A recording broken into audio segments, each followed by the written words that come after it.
بسم اللہ الرحمن الرحیم۔ میرے چینل میں خوش آمدید۔ چلیے شروع کرتے ہیں آج کی کہانی۔ ناجیہ میری تایا ذات تھی، ہمارے گھر پاس پاس تھے۔ ہم عمر ہونے کی وجہ سے ایک ساتھ اسکول میں داخلہ لیا تھا اور اب 9ویں جماعت میں آگے تھے۔ مڈل گرلز اسکول گھر سے 15 میل دور تھا۔ لاری اڈے سے بس ملتی تھی، اکٹھی گھر سے نکلتی اور اڈے تک پیدل سفر کرتی۔ یوں ایک سے دو بھلے والے مقولے پر عمل پیرا تھی۔ امی اور تائی کی کبھی نہ بنی۔ جب تک ایک گھر میں رہنا سہنا تھا کسی طرح گزارا کر لیا۔ بچے کچھ بڑے ہوئے تو تایا ابو نے صحن کے بیچوں بیچ دیوار اٹھا دی۔ یوں ایک مکان 2 حصوں میں تقسیم ہو گیا۔ ناجیہ بھی مجھ سے ایک دیوار ادھر ہو گئی۔ مکان کی تقسیم سے ہماری محبت میں فرق نہ آیا۔ ہم روز ملتے، پہلے کی طرح اکٹھے اسکول آتے جاتے۔ اگرچہ اب تائی ہمارے گھر آتی اور نہ امی سے ملتی، لیکن ہم نے اپنی ماؤں کی تلخ روش کو نہ اپنایا اور اپنائیت کے رشتے کو قائم رکھا۔ مجھے اور ناجیہ کو ایک دوسرے کے گھروں میں آنے جانے کی کوئی روک ٹوک نہ تھی۔ تایا ہمارے گھر آتے اور ہم سے پیار کرتے، کیونکہ یہ تو عورتوں کی لڑائی تھی جس سے ابو اور تایا کے میل ملاپ میں رکھنا نہ پڑا تھا۔ 9ویں میں اسکول دور ہو گیا۔ اب لاری سے جانا پڑتا تھا، جس کے لیے صبح جلدی نکلنا ہوتا۔ ہم ٹھیک 7 بجے اڈے پر پہنچ جاتے۔ سواری کے لیے ویگن، بس، لاری جو اس وقت ملتی اس میں سوار ہو جاتے تاکہ لیٹ نہ ہوں۔ زیادہ تر لاری اڈے سے بس پر ہی سوار ہوتے تھے جو ہم کو لب سڑک واقع ہمارے مڈل اسکول پر اتار دیتی تھی۔ روز کی سواریوں سے عموماً مقامی بس اور لاری ڈرائیور واقف ہو جاتے ہیں۔ ہمارے ہاتھوں میں اسکول بیگ دیکھ کر وہ ہمارے لیے گاڑی کو روک کے رکھتے، اگرچہ ہم ابھی کچی سڑک پر ہوتی۔ 2-4 فرلانگ سے وہ ہم کو آتا ہوا دیکھ لیتے تھے۔ ایک بس ہمارے علاقے سے ہی سٹارٹ ہوتی تھی۔ اس کا ڈرائیور ہم کو خوب پہچانتا تھا۔ وہ 7 بجے بس لے کر گاؤں سے آنے والی طالبات کا منتظر ہوتا، بس کو روکے رکھتا کیونکہ اسکول کی لڑکیاں اس کی مستقل سواریاں ہوتی۔ ہم بھی اسی گاڑی میں سوار ہونے کو ترجیح دیتے۔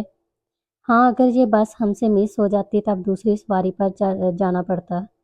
اس روز بھی یہ بس ٹھیک ٹائم پر آ گئی اور ہم صحیح وقت پر پہنچ گئیں۔ جو ہی بس میں سوار ہوئی، ہم سے پچھلی نشست پر ایک خوش شکل نوجوان بھی سوار ہو گیا۔ اس روز تو ہم نے نوٹس نہ لیا، لیکن اگلے کئی روز تک ایسا ہی ہوتا رہا۔ تب محسوس ہوا جیسے یہ نوجوان لاری اڈے پر ہمارے آنے جانے کا انتظار کرتا ہے، اور جو ہی ہم بس پر چڑھتی ہیں یہ بھی چڑھ جاتا ہے۔ ہم خواتین کی مخصوص نشست پر بیٹھتیں اور یہ ہم سے پچھلی سیٹ پر بیٹھنے کی کوشش کرتا۔ اگر وہاں کوئی دوسرا شخص بیٹھ جاتا اور اسے جگہ نہ ملتی تو پہلے سے نشستہ آدمی سے درخواست کرتا، محترم آپ ذرا پچھلی سیٹ پر جانے کی زحمت گوارا کر لیں، کیونکہ میرے ساتھ خواتین سفر کر رہی ہیں۔ کئی بار یہ قصہ ہوا۔ تب میں چوکنی ہو گئی کیونکہ اس کے ساتھ کوئی خاتون سوار نہ ہوتی تھی۔ وہ اکیلا ہی چڑھتا تھا، گویا ہم ہی وہ خواتین تھیں جن کو وہ اپنے گھر کی خواتین ظاہر کرتا تھا۔ ہمارا تو روز کا آنا جانا تھا۔ چند دن تک دھیان نہ دیا، لیکن ایک بار ماتھا ٹھنک گیا کیونکہ خواتین کی مخصوص نشستوں پر اس روز ہم دونوں کے علاوہ کوئی خاتون سوار نہ ہوئی تھی، اور پھر بھی ہم سے عین پچھلی سیٹ پر پہلے سے بیٹھے ہوئے ایک شخص سے ملتجی تھا کہ برادر ذرا آپ بیک سیٹ پر چلے جائیے، میرے ساتھ خواتین ہیں۔ یہ سن کر اس شخص نے مصروف کے لیے جگہ خالی کر دی اور خود پیچھے چلا گیا۔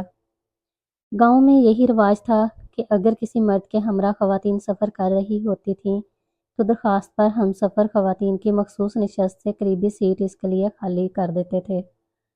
میں نے ناجیہ سے کہا، لگتا ہے یہ شخص ہمارا تعاقب کرتا ہے۔ کون ہے یہ؟ نہ جانے کون ہے، میں نہیں جانتی، اس نے جواب دیا۔ منزل آ گئی اور ہم قریبی شہر کے اسکول اڈے پر اتر گئے۔ تبھی میں نے پیچھے مڑ کر دیکھا تو وہی نوجوان ذرا فاصلے پر ہمارے پیچھے چلا آ رہا تھا۔ ناجیہ، یقین مانو یہ ہمارا تعاقب کر رہا ہے۔ ہاں، آج کی بات نہیں ہے، یہ تو کئی دنوں سے اسی طرح ہمارا تعاقب کرتا ہے۔ تو تم کو پتا تھا، مجھے کیوں نہیں بتایا؟ ارے بھائی، یہ بھی کوئی بتانے والی بات ہے؟ ایسے آوارہ تو روز ہی مل جاتے ہیں، بس تم اس کا نوٹس مت لو۔ اس کے بعد میں نے نوٹ کیا کہ ناجیہ اس نوجوان کے بارے میں بہت مضطرب ہو گئی ہے۔ جو ہی ہم بس سے اترتے وہ اضطراری انداز سے پلٹ پلٹ کر دیکھتی جاتی۔ اگر ہمارے پیچھے وہ نوجوان آ رہا ہوتا تو زیادہ مضطرب ہو جاتی، اس کی حرکات و سکنات اس کے کنٹرول سے باہر ہوتی، کبھی نقاب الٹتی اور کبھی گرا دیتی، دھیان کہیں ہوتا قدم کہیں پڑتے۔ وہ میری ہمدم دارینا تھی، تایا ذات تھی، کچھ کہہ کر اس کو ناراض نہیں کرنا چاہتی تھی۔ اسی طرح جان گئی تھی کہ یہ شخص ہمارا تعاقب کرتا ہے، لیکن وہ خود احتجاج کرتی اور نہ مجھ کو کچھ کہنے دیتی۔ میں تعاقب میں آنے والے کی وجہ سے بڑبڑاتی تو کہتی چھوڑو بھی، یہ آوارہ لڑکے یوں ہی لڑکیوں کے پیچھے لگ جاتے ہیں، اس کے منہ نہیں لگنا چاہیے، اس میں ہماری اپنی بدنامی ہوگی۔ ہمارا تو روز کا آنا جانا ہے، جب گھاس نہیں ڈالیں گے تو آپ ہی پیچھا چھوڑ جائے گا۔ ناجیہ کی خاطر میں چپ رہی اور اس کی آوارگی کو نظر انداز رکھا۔ سوچا یہ ٹھیک کہتی ہے، جب لفٹ نہ کرائیں گے خود ہی مایوس ہو کر رہ جائے گا۔ سوچا بھی نہ تھا کہ میری عزیز جان کزن اچانک ہی یو ٹرن لے لے گی اور مجھ سے اپنی راہ الگ کر لے گی۔ اب وہ اسکول کے لیے دیر سے نکلنے لگی، جان بوجھ کر لیٹ ہونے لگی۔ مجھے تو اپنی اسٹڈی عزیز تھی، چند دن یہ برداشت کیا، لیکن روز روز استانی کی ڈانٹ کون سنتا ہے؟ جبکہ اب ہم اسکول اسمبلی میں بھی ٹھیک وقت پر نہ پہنچ پاتے تھے۔ ڈانٹ تو ناجیہ کو بھی پڑتی تھی، لیکن اس پر کوئی اثر ہی نہ ہوتا تھا۔ میں نے اس کا انتظار کیے بغیر وقت پر اسکول کے لیے گھر سے نکلنا شروع کر دیا۔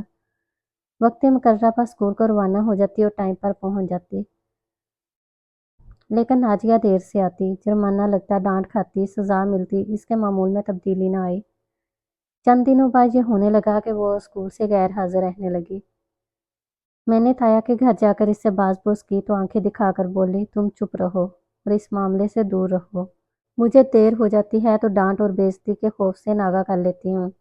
تم استانی کو کہہ دیا کرو کہ وہ بیمار ہے اس لیے نہیں آئی، اور ہاں میری امی کو کچھ مت بتانا، تیور ایسے ہوں تو کوئی بیوقوف بھی سمجھ جاتا ہے کہ دال میں کچھ کالا ہے۔ تائی امی ہم سے ناک منہ چڑھا کر رکھتی تھی تو ہم بھی ان کے نزدیک نہیں پھٹکتے تھے۔ ان سے ناجیہ کی شکایت کرنے کی بھلا میری جرأت کہاں تھی؟ اب صاف واضح ہو گیا تھا کہ ناجیہ میرے ساتھ اسکول جانے اور آنے سے کترانے لگی، اس لیے بہتر جانا کہ اس کا معاملہ اس پر چھوڑ دوں اور اس سے اپنا راستہ الگ کر لوں۔ میں نے اس کے ساتھ آنا جانا، ملنا ملانا، حتیٰ کہ بات چیت تک چھوڑ دی۔ اب ہم مختلف اوقات سے گھر سے نکلتی تھیں، میں ایک بس میں تو وہ دوسری بس میں سفر کرتی۔ اب وہ نوجوان بھی اس بس میں نہ ہوتا جس میں میں ہوتی، بلکہ وہ ناجیہ کے ساتھ سفر کرتا۔ آخر تو ان دونوں کے بیچ کوئی معاملہ طے ہو ہی گیا ہوگا۔ مجھے ناجیہ کی پرواہ نہ رہی، وہ اسکول آئی یا غیر حاضر رہے، میری بلا سے۔ اس کی اپنی راہ تھی اور میری اپنی راہ تھی، خود یہ فاصلہ اس نے خود پیدا کیا تھا۔ کبھی کبھار وہ مجھے بس اڈے پر کھڑی ملتی لیکن میرے ساتھ نہ آتی، جیسے کسی کا انتظار کر رہی ہو۔ میں جانتی تھی اسے کس ہمسفر کا انتظار ہے جس کے ساتھ وہ ایک انوکھے سفر پر نکلی ہوئی تھی، کیونکہ ان دنوں روز ہی اس کی چھٹی کی درخواست آ رہی تھی۔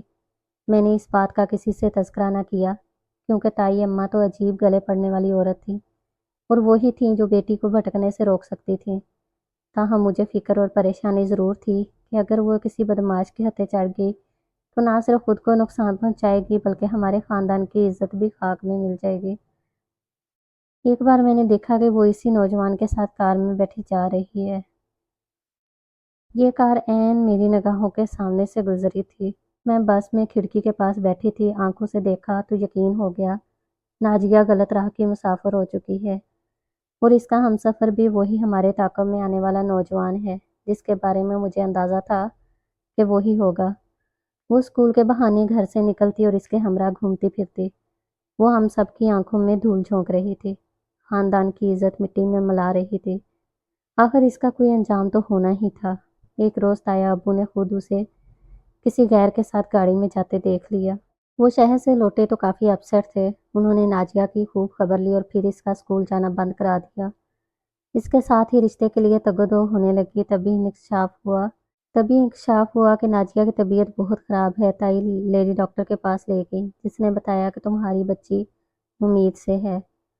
تائی پر تو قیامت ڈہ گئی۔ اب تایا کو بتائے بغیر چارہ نہیں رہا۔ ان کے بھی اوسان خطا ہو گئے۔ انہوں نے ناجیہ پر سختی کی تو اس نے اس نوجوان کا نام بتا دیا جس کا نام شہاب تھا، اور وہ اسی گاؤں کے ایک ٹرک ڈرائیور کا بیٹا تھا۔ ہم معزز خاندان کے شریف لوگ تھے، تایا کے سارے علاقے میں عزت تھی۔ یہ رشتہ جوڑ کا نہ تھا لیکن اب مجبوری تھی کہ تایا کی عزت ایک ڈرائیور کے بیٹے کے ہاتھ میں تھی۔